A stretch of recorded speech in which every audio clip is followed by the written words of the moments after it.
We wish you a Merry Christmas, we wish you a Merry Christmas, we wish you a Merry Christmas and a Happy New Year.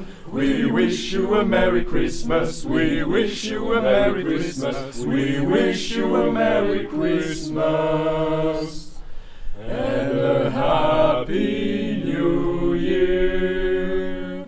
Bonjour à tous et bienvenue dans Metallica. Cette année, vous l'aurez compris, le hors-série sera sur le thème de Noël.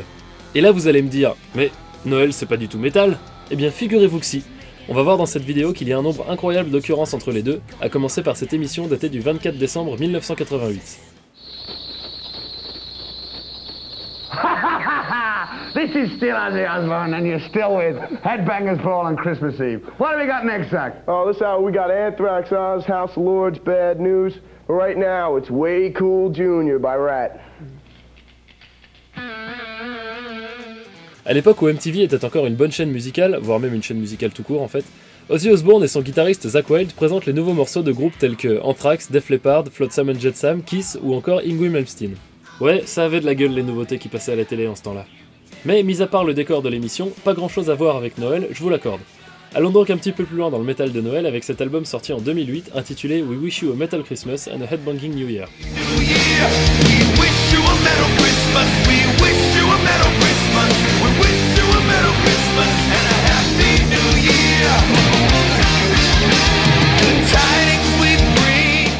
C'est un projet qui a rassemblé pas mal de pointures du métal et où ils ont métallisé des chansons de Noël. Et il y a du beau monde. Ronnie James Dio, Alice Cooper, James Lomenzo, Doug Aldrich, Tim Ripper Owens et j'en passe. Après elles sont pas toutes extraordinaires.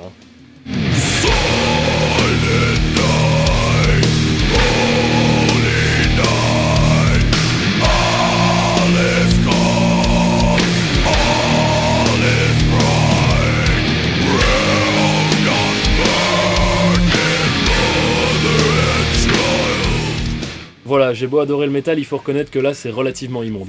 Personnellement, ma préférée c'est la reprise de Chuck Berry avec Lemmy, Dave Grohl et Billy Gibbons. Rien que ce line-up de fou, c'est déjà énorme. Écoutez ce que ça donne.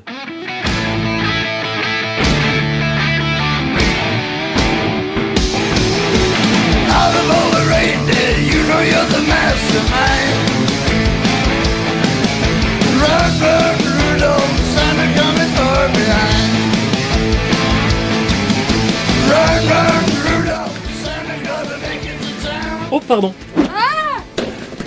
Ça c'est sûrement le plus gros projet en album de Noël, mais il y en a eu plein d'autres. Par exemple, Twisted Sister en a fait un.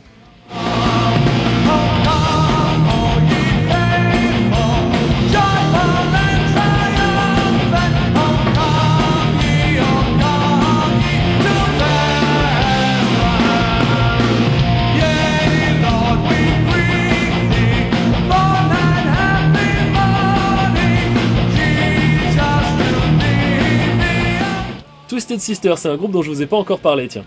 Ils sont parmi les pionniers du glam metal, et dans un bouquin que j'ai lu, ils les appelaient le cauchemar de l'Amérique puritaine, en partie grâce au look de leur chanteur, le seul et l'unique, Dee Snider.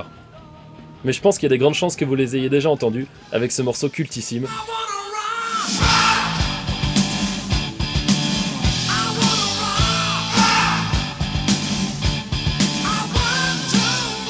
Retour aux albums de Noël avec un homme, que dis-je, une véritable légende, Christopher Lee, que vous connaissez sûrement pour ses rôles de méchants au cinéma comme Dracula, la créature de Frankenstein, le comte de Rochefort, l'homme au pistolet d'or, Saruman, le docteur Cathéter, Lord Summerhill, le comte de Cou. Enfin bref, c'était un des mecs les plus classes du monde du cinéma, paix à son âme. Eh bien Sir Christopher Lee, il a fait du métal, en solo, et aussi en guest sur des morceaux de Rhapsody of Fire dont je vous ai déjà parlé. Et pour ce qui est de Noël, bah il en a fait aussi.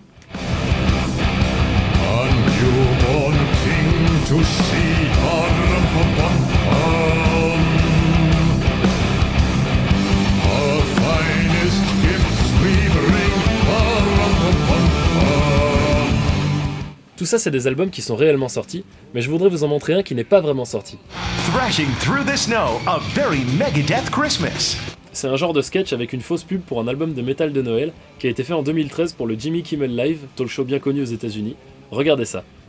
This holiday, bring home the sounds of the season with Megadeth.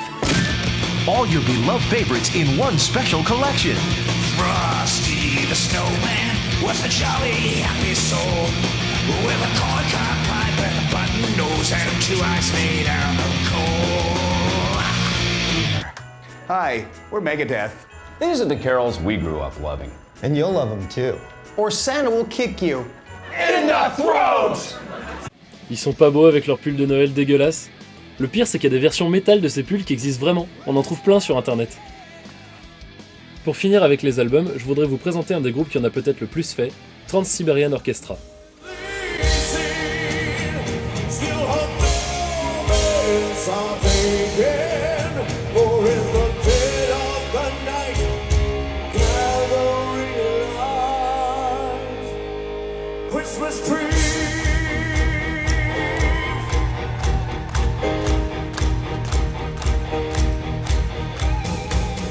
Le Trans-Siberian Orchestra, ou TSO pour que ce soit plus simple, c'est un énorme projet musical et visuel qui a été imaginé par Paul O'Neill, musicien, auteur, producteur, enfin bref, le taulier quoi. C'est un genre de rock-opéra pour lequel ils ont voulu créer un show exceptionnel, donc on est sur des concerts de 2h30 avec plus d'une vingtaine de musiciens et chanteurs, des jeux de lumière de fous furieux, des grues, des pyrotechniques, etc. Ils ont sorti une trilogie d'albums de Noël, et la première moitié de leur concert est une histoire de Noël en musique avec, comme vous avez pu l'entendre, des morceaux assez péchus. Une grande partie des têtes pensantes du TSO vient du monde du métal, puisque 4 d'entre eux se sont connus dans le groupe Savatage, dont je vous avais parlé dans l'épisode sur la musique classique, et ils comptent parmi leurs musiciens des mecs comme Al Pitrelli, qui a joué chez Megadeth, ou Russell Allen, le chanteur de Symphony X. D'ailleurs, dans la deuxième partie du concert, qui est plus métal que Noël, ils jouent quelques morceaux de Savatage. Du coup, c'est juste le truc que j'ai le plus envie de voir au monde depuis que j'ai appris tout ce que je viens de vous dire. C'est-à-dire il y a 2 semaines quand j'ai écrit le hors-série. Jusque-là, la seule chose que je connaissais de ce groupe, c'était la musique d'une vidéo que j'avais vue sur un site internet. Je vous parle de ça, c'est à une époque où il y avait ni Facebook, ni YouTube, et je sais même pas s'il y avait déjà MSN, c'est vous dire. Oh, le coup de vieux.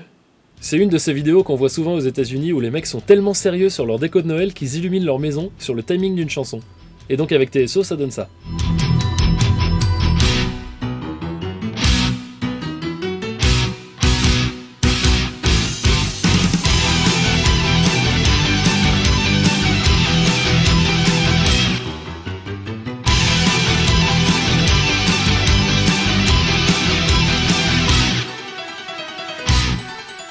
Et si vous trouvez que c'est pas assez métal, rassurez-vous, il y en a un qui l'a fait sur du Slayer.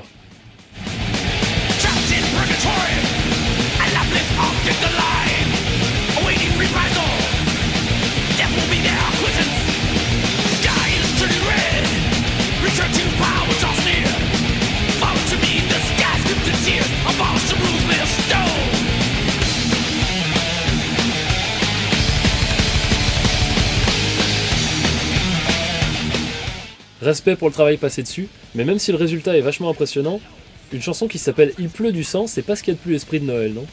D'ailleurs, quand certains musiciens de métal essaient de faire des chansons de Noël, ça marche pas toujours non plus. Hein. Regardez ce que le chanteur d'Hailstorm a posté sur Facebook il y a pas longtemps. Baby Jesus, sitting on a Christmas tree in Bethlehem, eating carrots. Baby Jesus, you are such a lovely baby. If it wasn't for you, we would not have Christmas Day. Thank you, baby Jesus, for the Christmas tree. Je sais pas si ça vient de sa voix, de son son de clavier ou de savoir que c'est juste à milieu de ce qu'il fait avec Hailstorm, mais il y a quelque chose d'assez malsain. Restons un peu sur le malsain, tiens, avec une vidéo que ma sœur m'a montrée l'an dernier. Merci Claudia. Si vous regardez Metallica, vous connaissez forcément Year Zero, un des morceaux de Ghost que j'ai montré dans l'épisode 17.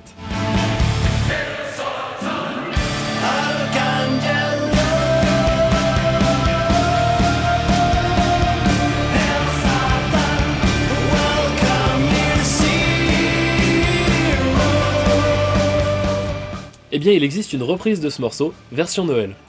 Je sais, c'est difficile à croire qu'un morceau qui prêche Satan peut être tourné en version Noël, mais pourtant ils l'ont fait. Parce qu'en anglais, Père Noël, ça se dit Santa Claus. Du coup...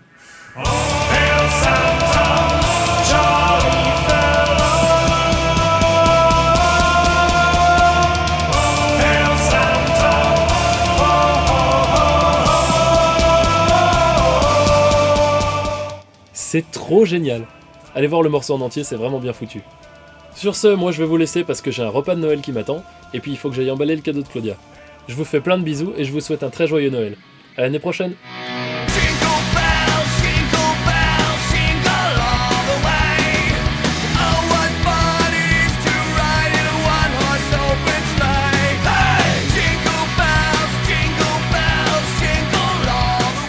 Cher Père Noël, Cette année, je n'ai pas été très sage, mais si tu pouvais quand même penser à moi et m'offrir un petit truc comme, je sais pas, une place pour aller voir le Trans-Siberian Orchestra aux États-Unis l'an prochain avec le billet d'avion et l'hôtel, eh bien je t'en serais vraiment très reconnaissant.